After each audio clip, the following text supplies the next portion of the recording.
அஸ்ஸலாமு அலைக்கும் வரஹ்மத்துல்லாஹி வபரகாத்துஹு.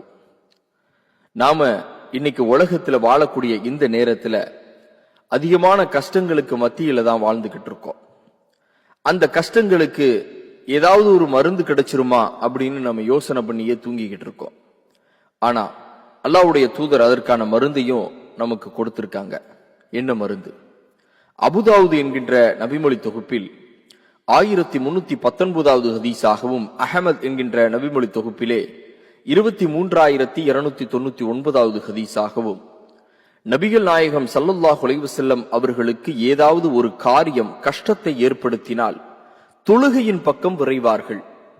அருமை சகோதரர்களே, தொழுகையின் பக்கம் விரைகின்றார்கள் என்றால் இது நமக்கு ஏதோ ஒரு அமல் என்று நினைத்துக் கொண்டிருக்கிறோம். ஆனால் அருமை சகோதரர்களே, தொழுகையிலே இருக்கக்கூடிய உலக ரீதியான நன்மைகளை நாம் அறிந்தால் நிச்சயமாக ஒவ்வொரு வக்தையும் நாம் தொழுகக்கூடிய மக்களாக இருப்போம். ஆம்,